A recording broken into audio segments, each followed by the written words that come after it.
दोस्त, हम रोज़ाना एक चैप्टर कर रहे हैं। आज बारी है कक्षा 12वीं चैप्टर नंबर 7 की।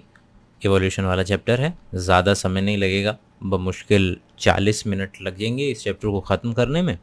आप 2x पे लगा करके देखने वाले स्टूडेंट्स में से हैं तो 40 मिनट में चैप्टर निपटा देंगे।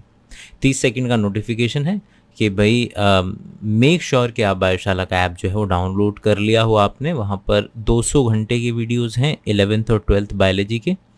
100 किताबों को ख़त्म करना है हमें इस साल अपनी पढ़ाई के लिए। तो अगर आप बैचलर या मास्टर्स के स्टूडेंट्स हैं तो भी आपको वो चीज़ फ़ायदा दे सकता है, क्योंकि उसके अंदर में नॉन फिक्शन किताबें हम कवर कर रहे हैं। डेली रोज़ाना टेस्ट तो वहाँ पर आते ही रहते हैं, तो वो भी आपको मिल जाएगा।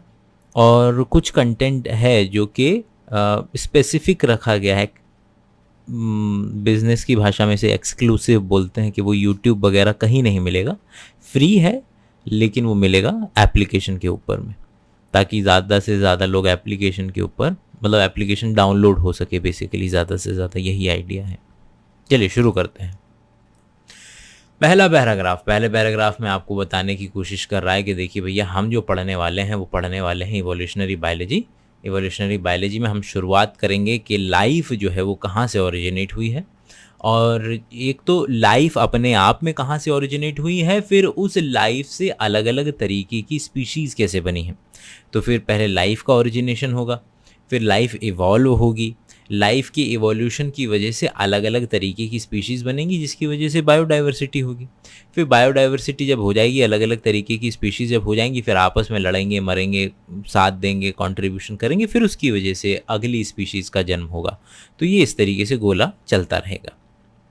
अगले पैराग्राफ पे आ जाते हैं। अगला पैराग्राफ आपको कहने की कोशिश कर रहा है कि देखिए भैया, हम जो हैं पास्ट में जी रहे हैं। ये जो तारे वगैरह आपको दिखते हैं ना, ये तारे आज की तारीख में हमारे पास इतने पुराने पुराने तारे मौजूद हैं कि जब अर्थ बनी भी नहीं थे ना, तब उन्होंने वो लाइट वहाँ से चलना शुरू की थी, और अब जा कर के इतने बिलियन ईयर बाद वो अर्थ के पास पहुँच रही है।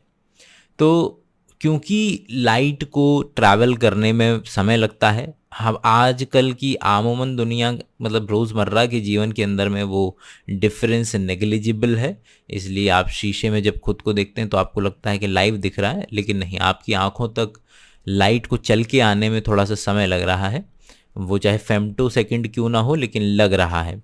तो हम पास्ट में जीते हैं और लाइट इस तरीके से ट्रैवल करती है। बड़े नंबर को सोचना बड़ा मुश्किल होता है। ये समझिए कि ये अगर व्यक्ति है और व्यक्ति इतने में आपका $1 मिलियन आ जाएंगे।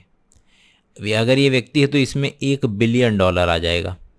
लेकिन $1 ट्रिलियन मालूम है कितना होता है? कि ये व्यक्ति है और ये है पैसा इसको बोलते हैं $1 ट्रिलियन। तो बड़ा नंबर बड़े तेज़ी के साथ बढ़ता है, हमारे दिमाग में बैठ नहीं पाता है। अगला पैराग्राफ, ये जो पैराग्राफ है यहाँ बताएगा भैया ज़िंदगी कब शुरू हुई, कहाँ से शुरू हुई। तो उसी को हम फ्लो चार्ट की फॉर्म में फटाफट से समझ लेते हैं कि 20 बिलियन ईयर अगो एक बिग बैंग हुआ। बिग बैंग होने के बाद आपका टेम्परेचर इतना ज़्यादा था कि उसकी वजह से ही टाइम बना, उसकी वजह से स्पेस बना, उसकी वजह से यूनिवर्स फिर एक्सपेंड हुआ। जब चीज़ें एक्सपैंड होती हैं तो क्या होती हैं? ठंडी होती हैं। तो टेम्परेचर नीचे आया तो फिर अलग अलग कारनामे हुए। उसमें से एक कारनामा ये था कि भाई जो अलग अलग जगहों पर फ्यूजन होने लगी, क्योंकि सबसे शुरुआत में जो एटम बने वो तो हाइड्रोजन हीलियम ही थे, और हाइड्रोजन और हीलियम से ही जब हाइड्रोजन फ्यूज़ हुआ तो हीलियम बना, हाइड्रोजन हीलियम फ्यूज़ हुआ तो लिथियम बना। इसी तरीके से आगे के जितने भी एटम हैं वो इसी ही तरीके से बने हैं। फिर तकरीबन 4.5 बिलियन ईयर अगो पहले अर्थ का फॉर्मेशन हुआ। अर्थ पे खूब वॉल्केनो थे, CO2 था, अमोनिया था, पानी था वेपर की फॉर्म में। अब क्या हुआ कि सनलाइट से यूवी रेडिएशन आई, जिन्होंने पानी को तोड़ दिया। पानी को जब तोड़ा तो फ्री रेडिकल्स बने, H2 गैस बनी, ऑक्सीजन का फ्री रेडिकल बना, और अमोनिया बना, CH4 मीथेन बना। और ये सारी की सारी चीज़ें कंडेंस करके ज़्यादातर धरती पे बारिश की तरह H2O भर गया। पूरा का पूरा हज़ारों सालों तक बारिश हुई और पूरा का पूरा समुद्र बन गया। और इसके बाद जो है समुद्र बनने के बाद जब पानी बन गया तो भैया टेम्परेचर था, समुद्र था, ऐसी कंडीशंस बनी कि पहली लाइफ फॉर्म जो है तकरीबन अर्थ बनने के 500 मिलियन ईयर के बाद ही बन गया। तो मतलब अर्थ बनी थी अगर 4.5 बिलियन ईयर पहले, तो पहली लाइफ जो ओरिजिनेट हो चुकी थी वो हुई थी 4 बिलियन ईयर पहले। अब जो लाइफ ओरिजिनेट हुई है उसके अलग अलग हाइपोथेसिस हैं, उसकी अलग अलग लोगों ने दलीलें पेश की हुई हैं कि शायद इस तरीके से लाइफ, पहली लाइफ जो है ओरिजिनेट हुई होगी। सच्चाई अभी भी नहीं हमें पता है। थ्योरी ऑफ पैंस्पर्मिया कहती है कि भाई किसी दूसरी जगह से, जैसे एस्टेरॉइड्स होते हैं या बाहर से कोई पत्थर आकर के, पत्थर यही है एस्टेरॉइड, तो पत्थर आकर के आपकी धरती पे गिरा है और उसके ऊपर कोई लाइफ फॉर्म थी जो धरती के ऊपर फ्लरिश हो चुकी है। हाल फिलहाल में पिछले कुछ सालों के अंदर में रिसर्च पेपर भी पब्लिश हुए हैं जिसके अंदर में ये बताया गया है कि भाई हाँ, एस्टेरॉइड्स जो हैं, हमने प्रोब भेजे हुए हैं, अलग अलग जो एस्टेरॉइड दुनिया में घूम रहे हैं इधर उधर, उन पे प्रोब भेजे हुए हैं और उन्होंने हमें इन्फॉर्मेशन वापस भेजी है कि उनके ऊपर अमाइनो एसिड वगैरह मिल रहे हुए हैं। तो ये थ्योरी भी है आपकी।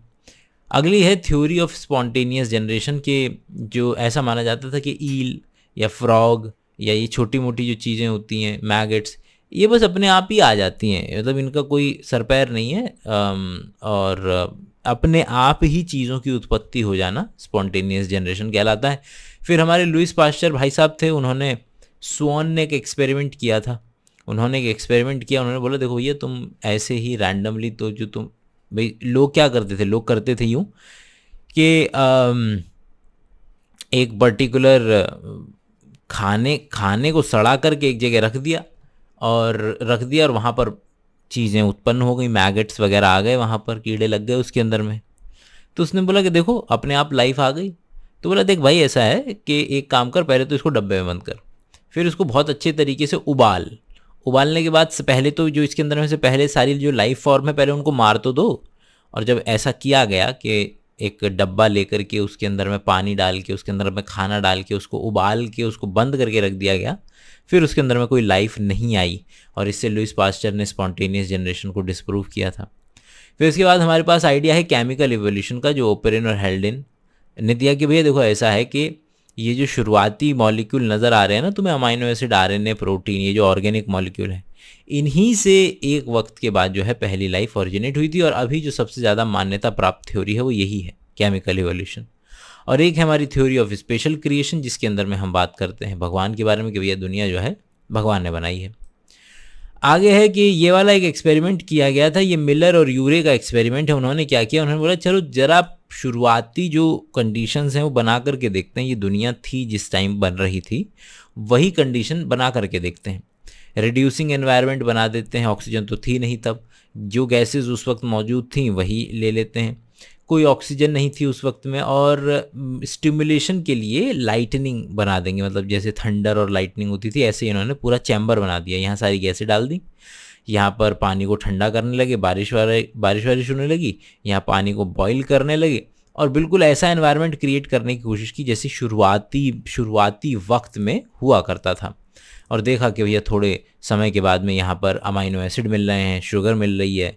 तो उन्होंने बोला अच्छा इतने कम समय में अगर ये मिल सकता है तो फिर इसको ज़रा एक्स्ट्रापोलेट करके देख लेते हैं कि भाई आगे आने वाले समय के अंदर में आपका वो भी मिलता होगा, क्या मिलता होगा, लाइफ भी बन जाएगी बिल्कुल इस तरीके से ही। आइए आगे की तरफ चलेंगे। भैया अगला आइडिया है कि ये वहाँ पर जो लिखा हुआ है कि evolution of life forms a theory, तो यहाँ पर जो सबसे पहले जिक्र दिया हुआ है वो जिक्र दिया हुआ है थ्योरी ऑफ स्पेशल क्रिएशन का, जिसमें बताया गया है अर्थ जो है वो लगभग 4000 साल पुरानी है। और जो डार्विन ने आकलन किया था वो 300 मिलियन ईयर का किया था, जो कि गलत साबित हुआ था। फिर तकरीबन 1950-60 के दशक के अंदर में हमें पता चला था कि अर्थ जो है जो 4.5 बिलियन ईयर ओल्ड है। अब क्या है कि स्पेशल क्रिएशन की थ्योरी के मुताबिक जितनी भी एनिमल, जितनी भी स्पीशीज़ हैं, कोई न तो एक्सटिंक्ट होता है न तो कोई बनता है, ऊपर वाले ने जिसको जैसा बना दिया वैसा का वैसा रहेगा। Species do not change with time, species जो है वक्त के साथ बदलती भी नहीं है। Species were created as such, species आज के वक्त में जैसी दिख रही हैं वैसी की वैसी रहती हैं, न तो उनमें कोई बदलाव आता है न तो कोई इवोल्यूशन होता है। ऐसा थ्योरी ऑफ स्पेशल क्रिएशन कहती है। फिर इसके बाद हम चलेंगे किसके ऊपर में, HMS बीगल। HMS बीगल वो जहाज़ था जिस पे 22-25 साल की उम्र में हमारे डार्विन साहब बैठ करके गए थे एक व्यक्ति के साथ कि जो ऐसे ही गैलापागोस आइलैंड की तरफ। अब उन्होंने वहाँ पर कई चीज़ें ऑब्ज़र्व की। उन्होंने क्या क्या चीज़ें ऑब्ज़र्व की, उन्होंने जब वहाँ पर घूम रहे थे, वहाँ पर वो फॉसिल्स देख रहे थे, वहाँ पर जो वो जानवर देख रहे थे, उन्होंने एक चीज़ ऑब्ज़र्व की कि भैया जितने भी ऑर्गेनिज्म हैं जो ज़मीन के नीचे मुझे मिलते हैं वो थोड़े थोड़े मिलते से नज़र आते हैं उन जानवरों के साथ जो आज की तारीख में मौजूद हैं, लेकिन वो आइडेंटिकल नहीं, उनमें थोड़ा बदलाव है। तो वहाँ से एक पहला आइडिया उपजा कि अच्छा बदल सकती हैं चीज़ें। फिर ऐसी चीज़ें भी मिलने लगी जो कि जिनके फॉसिल मिल रहे थे लेकिन वो चीज़ें बिल्कुल भी अवेलेबल नहीं थी। तो पता चला कि अच्छा ये जानवर जो हैं वो ख़त्म हो चुके हैं, ये एक्सटिंक्ट हो चुके हैं। ये भी बात हुई। और कि किस तरीके से कि अगर आप क्या ले लें, चिंपैंजी और ह्यूमंस का स्केलेटन निकाल के देखें तो उसमें सिमिलैरिटी भी देखने को मिलेगी। तो वहाँ से भी एक आइडिया मिला कि यार ये सिमिलर क्यों हैं, इतने सिमिलर क्यों हैं, भगवान के कॉपी कर रहा था क्या ये। दूसरा आइडिया है gradual evolution in life form. कि भैया हमें देखने में भले से लग सकता है कि यार एकदम से इतना कॉम्प्लेक्स इंसान कैसे आ जाएगा, लेकिन एकदम से नहीं आया है। हज़ारों सालों के अंदर में, लाखों सालों के अंदर में वो धीरे धीरे बदलाव हुआ है, ग्रेजुअली इवोल्यूशन हुआ है, तब जाकर के ये इंसान बना है।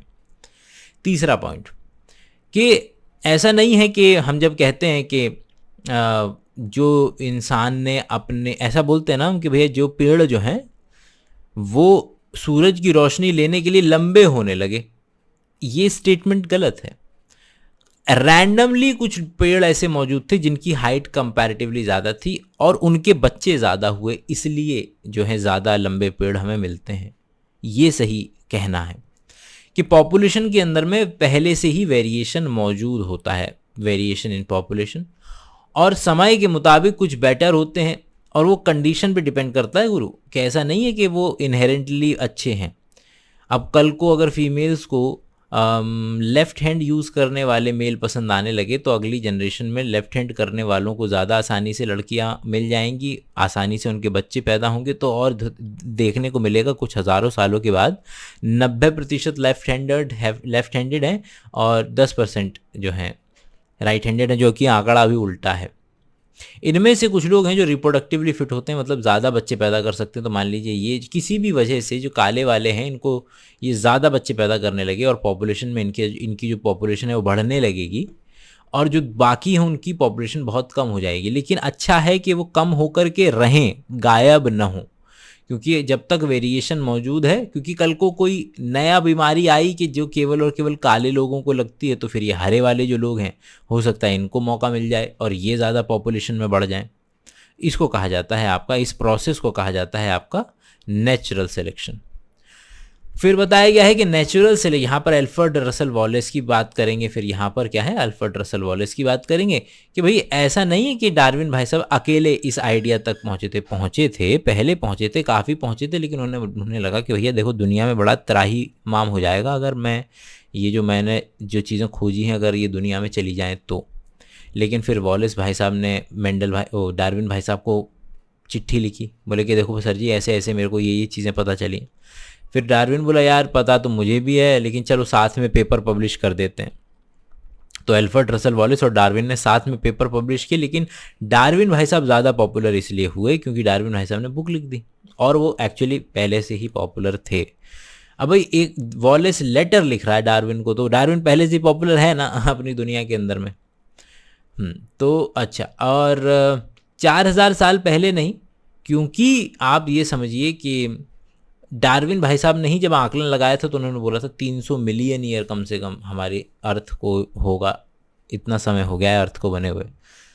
फिर रेडियो एक्टिव डेटिंग वगैरह से हम आज की तारीख में जानते हैं कि तकरीबन 4.5 मिलियन ईयर ओल्ड है। ये वाले पैराग्राफ में हम डिस्कस करेंगे कि भैया इवोल्यूशन हुआ है, इसके एविडेंसेस क्या क्या हैं। भैया एविडेंसेस देखते हैं। पहला एविडेंस है कि चीज़ें सिमिलर नज़र आती हैं, आइडेंटिकल नज़र नहीं आती हैं। आप जैसे अभी हमने बात की गोरिल्ला, इंसान और यहाँ तक कि वेल जो कि मैमल है, इन सब के जब स्केलेटन निकाल करके देखते हैं तो हड्डियों का नंबर कॉमन नज़र आता है। तो वहाँ से हमें थोड़ा सा देखने के लिए मिलती हैं चीज़ें कि चीज़ें बिल्कुल एक दूसरे से भिन्न नहीं हैं। पहला जो एविडेंस है वो फॉसिल है। ज़मीन में जितनी नीचे की लेयर है मतलब कि उतना ही पुराना वो ऑर्गेनिज्म है, और जैसे जैसे हम ज़मीन से ऊपर की तरफ आते हैं उतना नया मिलता है, और बदलाव हमें सबसे कम ऊपर वाली लेयर में दिखता है, और जैसे जैसे हम नीचे की तरफ जाते हैं हमें बदलाव बढ़ता हुआ नज़र आता है। तो इसका मतलब है कि ये पहला एविडेंस है कि स्पीशीज़ बदलती हैं। दूसरा एविडेंस जो हमने अभी डिस्कस किया कि ये सभी मतलब कि अलग अलग ऑर्गेनिज्म अगर आप देख लें तो मैमल उठा लें या डॉग, अगर डॉग और मतलब डॉग भी मैमल में ही आएगा, लेकिन एव्स भी इन्होंने उठाया हुआ है, तो देखिए कि हड्डियों का नंबर और हड्डियों का अरेंजमेंट और हड्डियों का साइज़ वगैरह अलग है, लेकिन हड्डियों का नंबर और अरेंजमेंट देख रहे हैं आप किस तरीके से सही है। और ये चीज़ बताती है कि कैसे हमारे और कुत्ते के कभी एक ज़माने में एक एंसेस्टर कॉमन रहा होगा, और फिर इसीलिए ये बात कहना कि इंसान बंदरों से आया है ये बात गलत है। इंसान बंदरों से नहीं आया है, बंदर और इंसान किसी एक कॉमन एंसेस्टर से आए हैं, ये बात कहना ज़्यादा सही है। अगले पैराग्राफ पे चलेंगे जहाँ पर होमोलॉजी और डाइवर्जेंट कन्वर्जेंट इवोल्यूशन जैसी बातें चल रही हैं। देखिए, अगर दो चीज़ों का ओरिजिन सेम है लेकिन आगे एनवायरनमेंट बदलने की वजह से वो अलग अलग काम करने लगते हैं, तो ये चूंकि ओरिजिन सेम है होमोलोगस ऑर्गन्स उनको कहा जाता है। देखिए, इसका मतलब एग्जाम्पल से समझना सबसे ज़्यादा आसान है कि आप जानते हैं कि किस तरीके से कि कुछ स्ट्रक्चर जो हैं वो अलग अलग एनवायरनमेंट में अलग अलग तरीके से अडेप्ट कर जाते हैं। ठीक है, तो हो सकता है कि एक जगह जो स्टेम है उसको खाने को बहुत ज़्यादा, मतलब कि उसको हर्बीवोर्स बहुत खा रहे थे, तो वहाँ पे जो स्टेम है उसने अपने आप को थॉर्न में, कांटे में बदल लिया।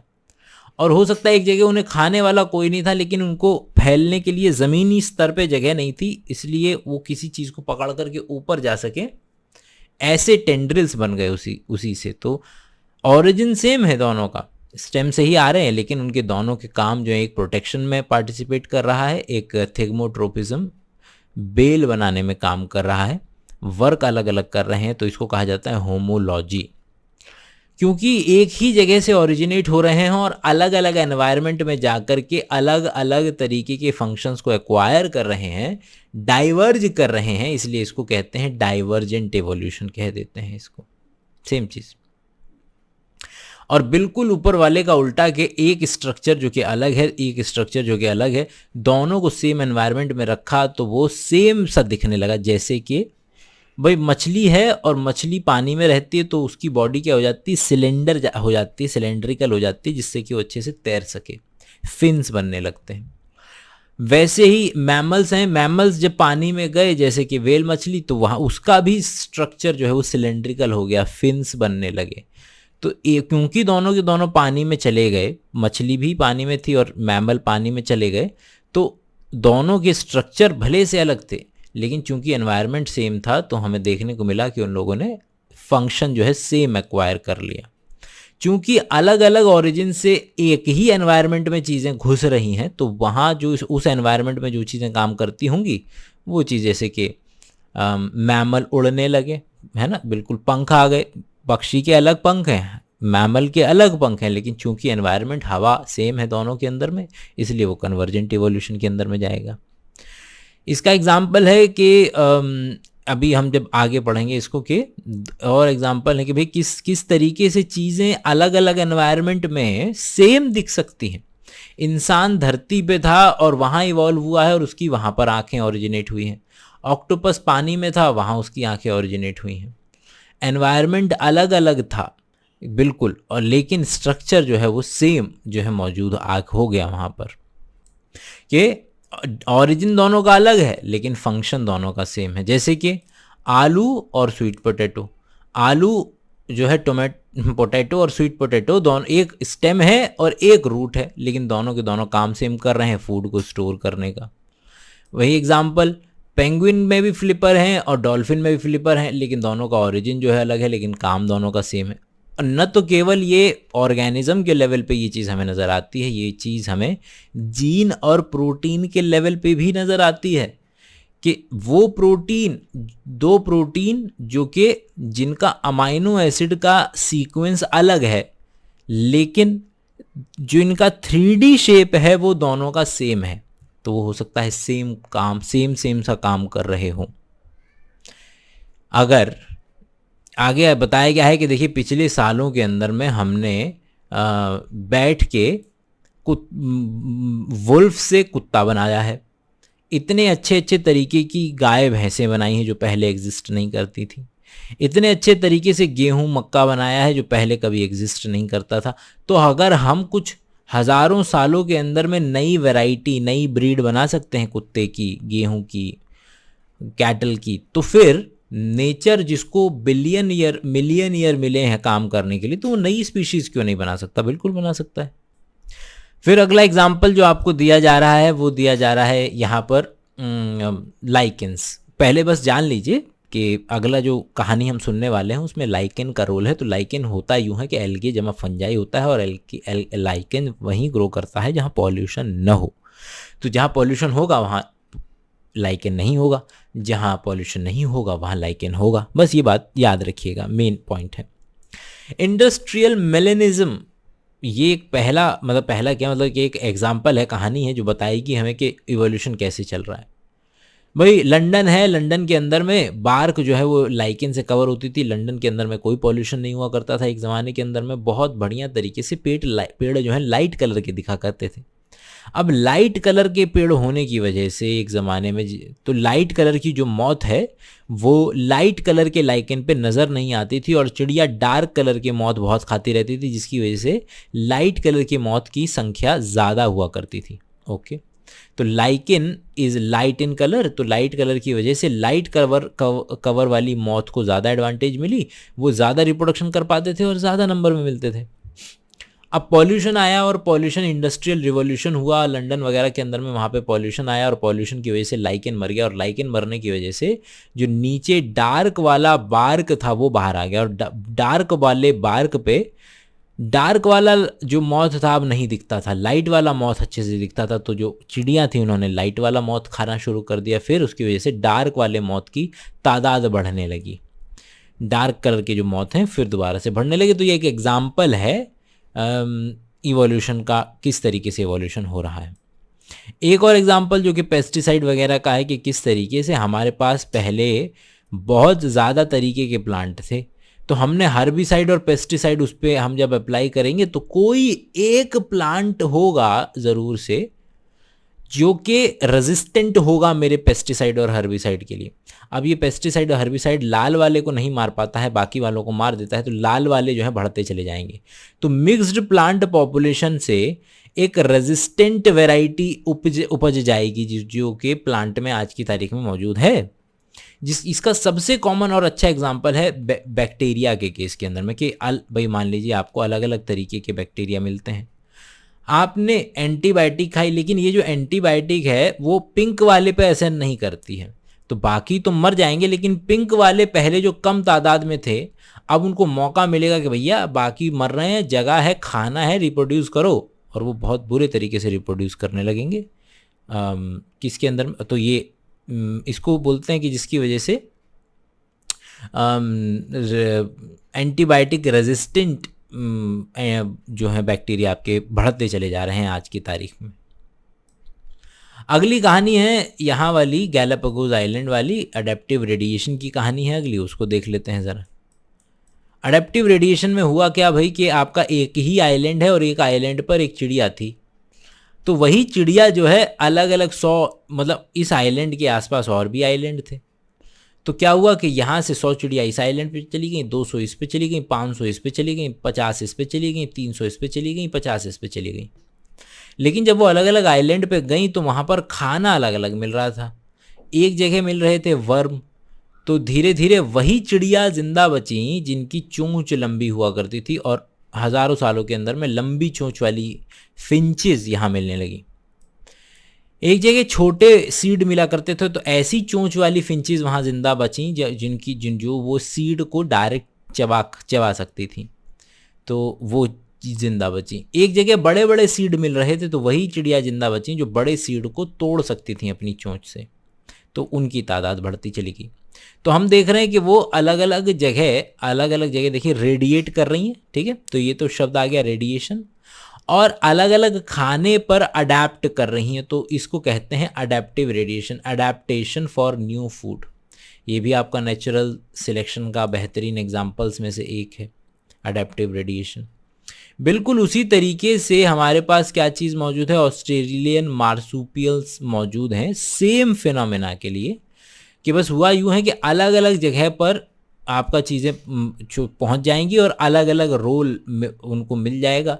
पेड़ों पे जाकर के शुगर ग्लाइडर, फिर टेस्मेनियन वुल्फ गायब हो चुकी है, ख़त्म हो चुका है टेस्मेनियन वुल्फ, विलुप्त प्रजाति हो चुकी है। तो ये भी आपका क्या है, रेडिएट कर रहा है, देख रहे हैं आप, तो ये भी आपका क्या है कि एडेप्टिव रेडिएशन का एग्जाम्पल एक और है, कि जिस तरीके से गैलापागोस आइलैंड हुआ करते थे उस तरीके से ऑस्ट्रेलिया के आइलैंड भी हैं, तो वहाँ पर अलग अलग सबसेट चला गया और अलग अलग तरीके के ऑर्गेनिज्म बन गए उससे। अगला है हमारा बायोलॉजिकल क्लासिफिकेशन। यहाँ पर उसने कुछ एक्सपेरिमेंट आपको करके दिखाया हुआ है। क्या है एक्सपेरिमेंट, कि देखिए बैक्टीरिया ले लेते हैं। बैक्टीरिया क्यों ले लेते हैं, क्योंकि छोटा लाइफ स्पैन है, ज़्यादा नंबर ऑफ जनरेशन दे देगा और उनके अंदर में वैरायटी आ जाएगी। क्या होता है, एक्सपेरिमेंट चेक करते हैं। आपने एक माइक्रोब लिया, उसको खाने दिया जाता था, अब आपने दोनों का खाना बदल दिया। यहाँ से 3, मतलब दिखाने के लिए बस कर रहा हूँ मैं, कि 3 आपने पकड़े कॉलोनीज़ को, बैक्टीरियल की कॉलोनी को, उसको एक तरीके का खाना दिया और दूसरे को दूसरे तरीके का खाना दिया, और बहुत सारी जनरेशन के बाद हमने देखा कि थोड़ा सा बदलाव आ गया है। मान लीजिए कि हमने फूड ए के अंदर में शुगर ज़्यादा देना शुरू किया, तो ऐसे बैक्टीरिया जो शुगर को ज़्यादा अच्छे तरीके से मेटाबोलाइज कर सकते हैं, वही बैक्टीरिया ज़्यादा जल्दी रिप्रोडक्शन करेंगे और थोड़े ही समय में वो पूरी पॉपुलेशन पे कब्जा कर लेंगे और वो एक नई स्ट्रेन बन जाएगी। जैसे कि हमने वुल्फ से कुत्ता बना दिया, उसी तरीके से हमारे पास एक नई स्ट्रेन आ जाएगी। मान लीजिए फूड भी ऐसा हमने खाना दिया जिसके अंदर में फ़ैट ज़्यादा था, तो वो पर्टिकुलर बैक्टीरिया जो कि फ़ैट को मेटाबोलाइज ज़्यादा अच्छे तरीके से कर सकते हैं, वो पागलों की तरह ग्रो करने लगेंगे और इस तरीके से आपका स्ट्रेन भी आ जाएगा। अब आप इन दोनों स्ट्रेन्स को अगर एक साथ रखेंगे तो आपको थोड़े समय के बाद ये पता चलेगा कि हो सकता है कि जो एक स्ट्रेन थी दूसरे से बेटर थी, तो एक स्ट्रेन कब्जा करने लगेगी पूरी उसके ऊपर। और जाहिर सी बात है ये इस बात पे डिपेंड करेगा कि जो कंडीशन है वो क्या है। ऐसा नहीं है कि पिंक वाली इनहेरेंटली अच्छी है, हो सकता है किसी कंडीशन में हमने अगली दोनों को मिला करके ऐसी जगह रख दिया जहाँ पर शुगर ही था, तो वो शुगर वाले मतलब ये वाली पॉपुलेशन जो है बढ़ जाएगी, तो वो वहाँ पर लड़ाई करेंगे, देखेंगे कौन बेटर है, और एक पॉपुलेशन कम हो जाएगी और एक पॉपुलेशन जो है बढ़ जाएगी अगर हम उसे ज़्यादा समय देंगे तो। अगला हम लेमार्क भाई साहब के बारे में आइए ज़रा डिस्कस कर लेते हैं। लेमार्क भाई साहब जानते थे इवोल्यूशन होता है। अब पहले तो उस ज़माने में ये बात जानना कि इवोल्यूशन होता है, यही अपने आप में बहुत बड़ी बात थी। डार्विन साहब से बहुत पहले के हैं लेमार्क साहब, तो उन्होंने यूज़ और डिसयूज़ ऑफ ऑर्गन की थ्योरी दी, कि उन्होंने कहा कि देखो भैया जिस तरीके से जिराफ अपनी गर्दन का इस्तेमाल करता है, उसे एलोंगेट करता है, उसी वजह से वो जो कैरेक्टरिस्टिक्स हैं वो बच्चे में जाते जा रहे हैं और गर्दन लंबी होती चली जा रही है। मतलब आज की तारीख में अगर मिल्खा सिंह अगर भाग रहे हैं तेज़ी से, तो उनकी बेटी या बेटा जो है वो भी बहुत तेज़ी से भागेगा, क्योंकि मिल्खा सिंह ने अपनी ज़िंदगी में एक कैरेक्टर एक्वायर किया है कि वो तेज़ भाग सकते हैं, जो कि विच आज की तारीख में सत्य है कुछ केसेस के लिए, लेकिन 11th-12th के लेवल पे आप मान के चलिए कि ये गलत साबित हुआ, ऐसा नहीं है। पॉपुलेशन में पहले से ही वो वेरिएशन मौजूद होना चाहिए, तभी जाकर के बात बनेगी। अगला हम मिले हम अगले व्यक्ति से, थॉमस मैल्थस से मिले। थॉमस मैल्थस भी डार्विन भाई साहब से बहुत पहले के हैं। उनकी किताबें पढ़ करके डार्विन भाई साहब को कंपटीशन के बारे में पता चला कि देखिए क्या है कि क्रॉप की जो ग्रोथ है वो लीनियर होती है इस तरीके से, और जो पॉपुलेशन ग्रोथ जो होती है, आप जो रिसोर्सेज बनाते हैं वो लीनियर तरीके से बढ़ते हैं, और जो पॉपुलेशन बढ़ती है वो लॉगरिदमिकली बढ़ती है। तो क्योंकि पॉपुलेशन बहुत तेज़ी से बढ़ रही है, इसलिए ऐसा समय आएगा ही आएगा जब पॉपुलेशन ग्रोथ तेज हो जाएगी और क्रॉप उतनी तेज़ी से नहीं बढ़ रही होगी, और उस वक्त पे कंपटीशन आ जाएगा, क्योंकि अब सामान कम है, लोग ज़्यादा हैं, तो जो लोग चोरी कर सकते हैं, छीन सकते हैं, वो लोग ज़िंदा बचेंगे, तो वही लोग ज़िंदा रहेंगे। और हम देखेंगे कि क्या इसीलिए पॉपुलेशन कैसे ग्रो करती है, पहले जे शेप में ग्रो करेगी, फिर आपका धीरे धीरे एस शेप में आ जाएगी, एस शेप में आने के बाद थोड़ी सी डिक्लाइन करेगी और फिर स्टेबलाइज हो जाएगी। ये देखते हैं। तो हमें क्या बात पता चली थॉमस मेल्थस से? थॉमस मेल्थस बताए कि भैया देखो ऐसा है कि कंपटीशन तो होकर रहेगा, कंपटीशन तो होकर रहेगा, इनएविटेबल है, आज नहीं तो कल, कल नहीं तो परसों। अगला पैराग्राफ पे चलते हैं। अगले पैराग्राफ पे हम मिलेंगे हमारे अगले साइंटिस्ट से, ह्यूगो डेवरीज से। ह्यूगो डेवरीज ने अगला कॉन्सेप्ट दिया कि देखो ये बोले कि ये जो वेरिएशन आता है पॉपुलेशन के अंदर में वो म्यूटेशन से आता है। तो गलत तो नहीं बोला उन्होंने, ही वॉज पार्शली राइट, क्योंकि आज की तारीख में हम जानते हैं जो वेरिएशन है वो रिकॉम्बिनेशन से भी आता है, नेचुरल सिलेक्शन से भी आता है, बहुत सारी चीज़ें हैं, सेक्सुअल सिलेक्शन, कई सारी चीज़ें हैं जिनसे वेरिएशन आ सकता है पॉपुलेशन के अंदर में। तो उन्होंने ऐसा बोला कि नहीं भैया ऐसा है कि म्यूटेशन का मतलब है कि जैसे ही एक म्यूटेशन हुई तुरंत नई स्पीशीज़ बन गई, उनके हिसाब से, ह्यूगो डेवरीज के हिसाब से, कि सॉल्टेशन का मतलब ही, उन्होंने सॉल्टेशन बोला सिंगल स्टेप लार्ज म्यूटेशन, एक ही स्टेप में इतनी बड़ी म्यूटेशन हुई कि जो एक स्पीशीज़ है वो दूसरी स्पीशीज़ में बदल जाती है, ऐसा उनका मानना था। और जो म्यूटेशन है वो रैंडम होती है, कहीं भी हो सकती है, डायरेक्शन लेस होती है, और हाँ बस रैंडम होती है और डायरेक्शन लेस होती है जो म्यूटेशन होती है। आज की तारीख में हम जानते हैं जो बदलाव है, डीएनए का जो बदलाव है वो कई तरीके से हो सकता है, वो म्यूटेशन से हो सकता है, वो जेनेटिक ड्रिफ्ट से हो सकता है, वो इमिग्रेशन से हो सकता है, वो एमिग्रेशन से हो सकता है, और हमारे डीएनए की फ्रीक्वेंसी में, अलील की फ्रीक्वेंसी में बदलाव आ सकता है, जिसकी वजह से अलग अलग तरीके के वेरिएंट्स बन जाएंगे, और किसी एक खास कंडीशन में एक वेरिएंट को रिप्रोडक्शन करने का ज़्यादा मौका मिलेगा, और रिप्रोडक्शन ज़्यादा करने का मतलब ही है कि वो सिलेक्ट हो गया है। मतलब फर्स्ट लॉ ऑफ थर्मोडायनेमिक्स आपका अगर आपको याद हो तो क्या कहता है कि energy can neither be created nor be destroyed. अच्छा, ये यहाँ पर मेरे को थर्मोडायनेमिक्स नहीं लिखना चाहिए था, न्यूटन लिखना चाहिए। फर्स्ट लॉ ऑफ न्यूटन आपका क्या कहता है? इनर्शिया वाला है। इनर्शिया वाला कहता है कि भैया कोई भी वस्तु वहीं की वहीं पड़ी रहेगी जब तक उस पर एक्सटर्नली फोर्स अप्लाई नहीं किया जाएगा। वही है कि भैया कोई पर्टिकुलर अलील की फ्रीक्वेंसी, जो मान लीजिए कि किसी पर्टिकुलर पॉपुलेशन में अलील की फ्रीक्वेंसी का कहने का मतलब होता है कि किसी पर्टिकुलर दिल्ली के अंदर में काली आंख वाले लोगों की तादाद है ना, तो इसको बोलते हैं कि दिल्ली के अंदर में काली आंख वाले लोगों की फ्रीक्वेंसी कितनी ज़्यादा मौजूद है। तो बस वही है कि वो जो अलील है, वो जो फ्रीक्वेंसी है वैसी की वैसी रहेगी अगर उस पर कोई फोर्स अप्लाई ना हो। अगर फोर्स अप्लाई होगी तो फिर वेरिएशन बनेंगे और वेरिएशन सिलेक्ट होंगे। आइए ज़रा हार्डी वेनबर्ग इक्विलिब्रियम को जान लेते हैं कि भाई हार्डी वेनबर्ग इक्विलिब्रियम में सबसे पहले तो हमें दो चीज़ें जाननी होंगी। एक ये कि जीन पूल क्या होता है, और मान लीजिए कि दिल्ली के अंदर में 1 करोड़ लोग हैं और 1 करोड़ लोगों में से आपने 99 करोड़ लोगों की आँखें जो हैं वो क्या है, काली हैं। तो आप क्या बोल देंगे, आपने फ्रीक्वेंसी निकाल ली कि भैया अच्छा 99 करोड़ लोगों की आंखें जो काली है, ओके फाइन। तो इसको बोल दिया आपने कि जितने भी लोगों की अलील निकाल करके अगर आप एक पूल में डाल देंगे तो हमें पता चल जाएगा कि ये अलील की फ्रीक्वेंसी है। और ज़्यादा आसानी से समझना हो तो जीन पूल बस केवल और केवल क्योंकि हम डिप्लॉयड है, हम नंबर ऑफ अलील ढूंढ रहे हैं पॉपुलेशन के अंदर में, तो बस जितनी भी अलील हैं काले आंख वाली वो निकाल लो और उनको गिन लो, वो उसकी फ्रीक्वेंसी हो जाएगी। फिलहाल समझते हैं हार्डी वेनबर्ग प्रिंसिपल क्या कहता है। देखिए एक बार आपने हेड टेल किया, हेड टेल करेंगे तो एक दो चीज़ें होती हैं, एक होता है एक्सपेक्टेड आउटकम, एक होता है ऑब्जर्व्ड आउटकम। आपने 10 बार हेड टेल किया, हो सकता है 5 बार हेड और 5 बार टेल ना आए, हो सकता है 7 बार हेड और 3 बार टेल आ जाए, हो सकता है 6 बार टेल और 4 बार हेड आ जाए, हो सकता है ना। तो देखो जब आप कागज़ पे लिखेंगे थ्योरेटिकली, आप जब क्या एक्सपेक्ट करेंगे तो आप प्रोबेबिलिटी के अनुसार एक्सपेक्ट करते हैं कि 50% जो हैं वो आएंगे हेड और 50% जो हैं वो आएंगे टेल। लेकिन कभी कभी क्या हो सकता है, कभी कभी आप ऑब्जर्व करेंगे कि अच्छा हेड ज़्यादा आ गए हैं, तो फिर आपको लगेगा कहीं ऐसा तो नहीं जो हेड की साइड जो मेटल लगा हुआ है वो ज़्यादा है और जिसकी वजह से ये बार बार हेड की साइड में गिर रहा है जो सिक्का है वो। तो अब आपको पता अच्छा ओके। उसी तरीके से हम एक पॉपुलेशन के अंदर में एक अलील की एक्सपेक्टेड फ्रीक्वेंसी को उठाते हैं कि हम सोचते हैं कि भैया काली आंख वाले होने चाहिए 50%, नीली आंख वाले होने चाहिए 50%, लेकिन फिर आपको पता चलता है कि नहीं पॉपुलेशन में तो काली आंख वाले ज़्यादा हैं। तो फिर आप बोल सकते हैं कि कोई ना कोई तो ये फोर्स काम कर रही है, म्यूटेशन, जेनेटिक ड्रिफ्ट, जिसकी वजह से वेरिएशन आया था और नीली आंख या काली आंख वाले लोगों को लोग ज़्यादा पसंद कर रहे हैं।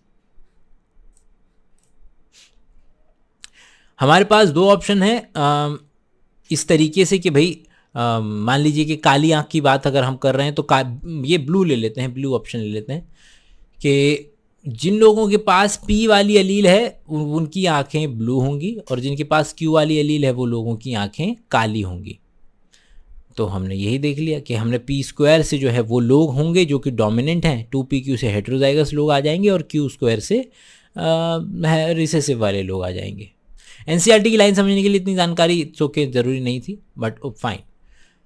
भाई आप देखते हैं कोई भी पर्टिकुलर ट्रेड क्यों ना हो, वो particular trait bell shaped curve में मिलता है। मतलब कि आप इसको यहाँ से भी लगा लीजिए कि भाई पहले फर्स्ट टर्म में एवरेज बच्चों के नंबर थे 50, तो ऐसे बच्चे भी हैं जो 10 नंबर लेके आए हैं और ऐसे बच्चे भी हैं जो 80 और 90 लेकर के आएंगे, लेकिन ज़्यादातर लोग 40 से 60 के बीच में नंबर लेके आए हैं। फिर क्या होगा कि अगली बार जब टेस्ट हुआ तो फिर आसान टेस्ट आया, तो आसान टेस्ट आने की वजह से 60 से 70 नंबर ऑलमोस्ट सबके आने लगे, और तो उसकी वजह से आपने क्या देखा कि वो राइट साइड में शिफ्ट हो गई पीक। तो इसको बोलते हैं पीक का राइट साइड में शिफ्ट हो जाना।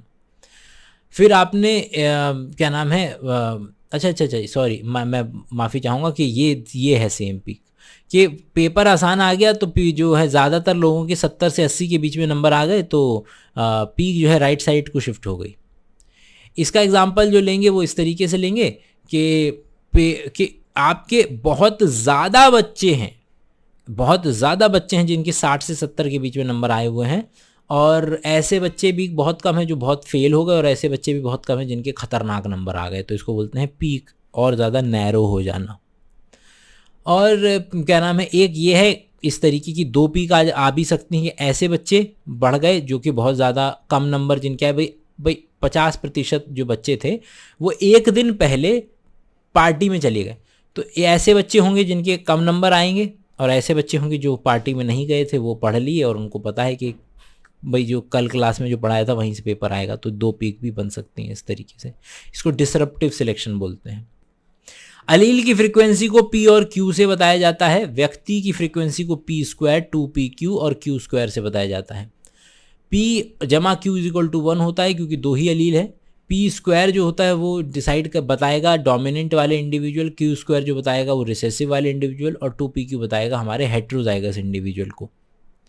अगला है फाउंडर इफेक्ट। फाउंडर इफेक्ट यही कहता है कि भाई आपका कि अगर मान लीजिए कि केवल और केवल लंबे लोगों को यूएसए का वीज़ा अगर ज़्यादा मिलने लगे तो हमें 5,000 साल के बाद यूएसए के अंदर में इंडियन सारे के सारे लंबे ही देखने को मिलेंगे। क्यों? क्योंकि हमने जो भाई आपके फाउंडिंग फादर्स होते हैं ना, कि जिन्होंने आपके कॉलेज की नींव रखी थी, तो उनको फाउंडर बोलते हैं। किसी कंपनी के क्या होते हैं? फाउंडर होते हैं। तो जिस तरीके के फाउंडर होंगे वही उसी तरीके का आगे आपको वो चीज़ देखने के लिए मिलेगी। तो आइडिया यही था कि अगर इंडिया से ऐसे लोगों को पासपोर्ट ज़्यादा मिलेगा कि जो लोग लंबे हैं, तो 5,000 साल के बाद अमेरिका के अंदर में जो इंडियन मूल के निवासी होंगे उनकी हाइट शायद 6 फुट 2 इंच से ज़्यादा होगी, जो कि इंडिया में नहीं होगी। तो इसको फाउंडर इफेक्ट कहते हैं। ब्रीफ अकाउंट ऑफ इवोल्यूशन, अलग अलग तरीके की चीज़ों का इवोल्यूशन ज़रा देखेंगे तो 2 बिलियन ईयर अगो पहले, मतलब कि 2000 मिलियन ईयर अगो पहले जो है आपका the mechanism of how non cellular aggregates के जो प्रोटीन, लिपिड, ये सारी चीज़ें थी, ये सारी चीज़ें मैक्रोमोलिक्यूल सारी की सारी साथ में आई और एक मेम्ब्रेन के अंदर में बंद हो गई और पहली लाइफ अराइज हुई। उसके बाद में जाकर के these cells, some of these cells have had ability to release oxygen. बहुत समय बाद की बात है, तो 2000 मिलियन ईयर पहले जो एग्रीगेट है उससे पहली जो है वो सेल बनी।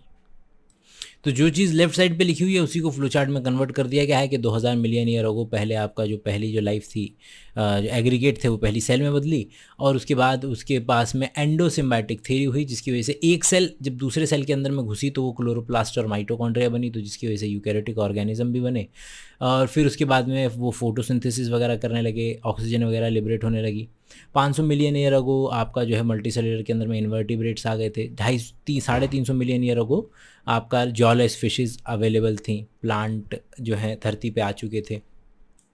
तो यही चीज़ लिखी हुई है कि 500 मिलियन ईयर अगो इन्वर्टेब्रेट्स एक्टिव हो गए थे, जॉलेस फिशेस जो हैं वो 350 मिलियन ईयर अगो आई, सी वीड्स वगैरह 220 मिलियन ईयर अगो आई, जो चीज़ लिखी हुई है।